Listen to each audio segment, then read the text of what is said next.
and totally tied into the San Francisco 49ers, who hold on to beat Dallas 30-24. I didn't think it would be that close. We'll spend 15, 20 minutes on this. Listen, there are things San Francisco does well. They run the ball. They had, 200 yards rushing. Dallas doesn't run the ball. We knew that going into the season. I thought they adjusted really well at halftime tonight. They were really struggling stopping Dallas in the first half. Dallas was getting a push, and then they kind of exploded in the third quarter. I do not trust this Niner pass rusher team late in games. They've been burned late in games.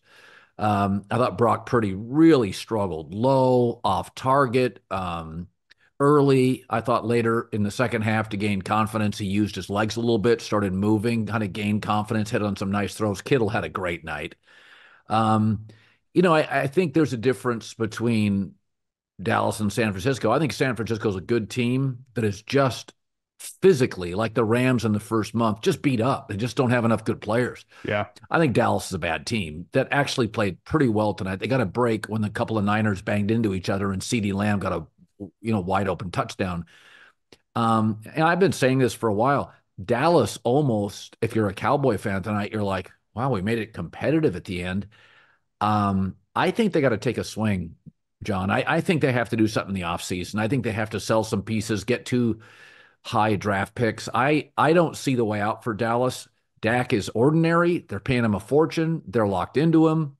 If CeeDee Lamb twisted his ankle, they don't have a guy on this offensive roster that you would be forced to roll coverage over. I think it's, despite the score tonight, I think it's grimmer for Dallas than people think, especially with Washington now, like looking like the next decade, they're going to be locked in with Jaden Daniels. Yeah, this is not a game I guess you need to worry about most people box score scouting because everyone watches it. But that score, I mean, they scored 2 touchdowns in the last 5 or 6 minutes of the game. One of the drives was a 70-second Yeah. drive, which, is pretty unheard of in the NFL. Obviously, the Niners, the first touchdown drive playing way off. You know what hit me tonight is the 49ers have beat these guys now 4 times in Yeah. a row, twice in the playoffs.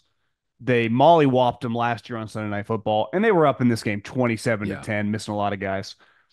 This matchup, which is one of the biggest matchups of my life in terms of brands and the history, is currently Kyle Shanahan, who's, for a young guy who's been coaching in the NFL for 20 years, and his dad is one of the most famous offensive coaches of all time. So he's been around football his whole life. And John Lynch, who currently last year or 2 years ago just went into the Hall of Yeah. Fame. That's the 49ers brass building this team against an 80-plus-year-old Jerry Jones. It was like, this is not really a fair fight because it's not like they both hit on some high-end players, Micah, CD, Nick Bosa, right? I mean, they've both hit on trade for Trent Williams, paying a bunch of money.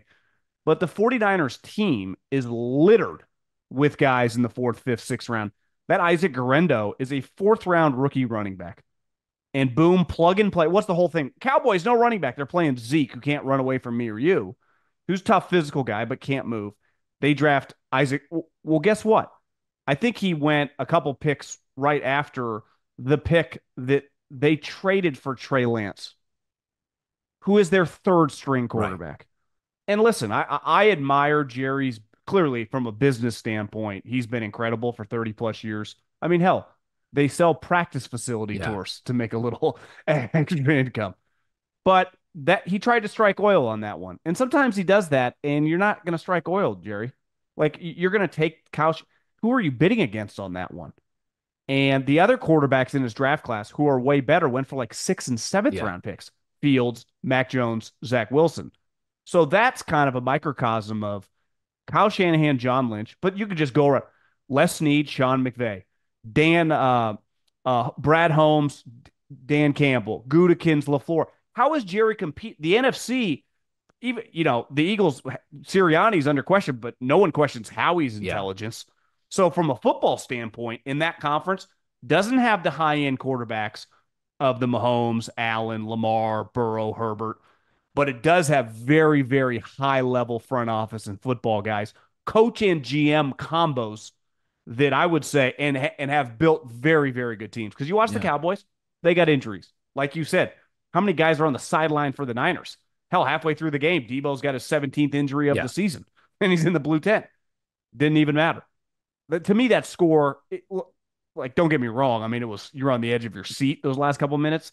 Not really indicative of what we witnessed when the Niners really put pedal to the metal there and when the game Yeah, I mean, mattered. what's discouraging is for a long time, the Niners were 50% on third down. With a lot of time to play, they had 450 yards. They didn't play per And Purdy was, like you said, Oh, atrocious he in the was first half, bad. missing basic Yeah. throws. Underneath Yeah. stuff like layups. And beat up. I mean, they have like seven starters out. It's just it's this is almost encouraging for Dallas because they were competitive. I Off a bye, though, with Jerry talking a bunch of crap, they were kind well of and motivated. I don't and know. I thought they threw the kitchen sink and they ran out of That's what juice. I think. I mean, Mike McCarthy actually, he's not Andy Reid, but he's top five or six coach in the league off a bye. So, and they had a very solid first half, and then again, you can only tweak. You know, I mean, it's just interesting to watch. Like Ricky Pearsall, he got a little run. I mean, they're using Cowling on punts.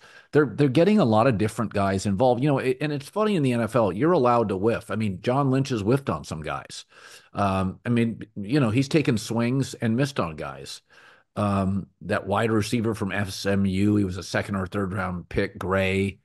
Yeah, Yeah, terrible. yeah. Yeah. So I mean, Long yeah, I gone mean, now. Les Snead and McVay missed on Logan Bruss, the second round guard, who's just a perennial backup, second round guard, Tutu Atwell. He'll be gone here soon.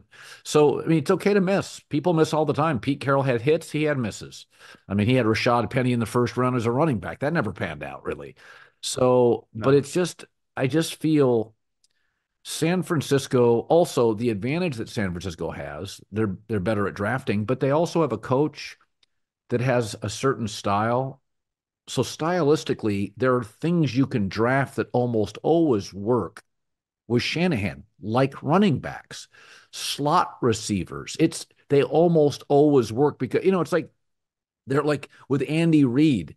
I mean, they've missed on some wide receivers, which, by the way, is the hardest position to draft in the first round in the NFL because, I mean, for a lot of reasons, a lot of times you get a mature quarterback. He's just not patient. He just doesn't want to wait for some kid to figure out the routes. They don't trust him. That was Brady in New England. He just didn't trust guys. Historically, it was one of the bigger busting positions to the last 6 or 7 years when the college football Yep. changed. But I feel like with San Francisco, when you got the coach right and you have a player and a GM and a coach relationship that's strong, you kind of know where to draft. I mean, like the guy George Patton in Denver with Sean Payton. If you look at Sean Payton's history, Mickey Loomis in New Orleans drafting for Sean Payton, he knew positions that worked for Sean, so he didn't miss on Yeah. certain positions.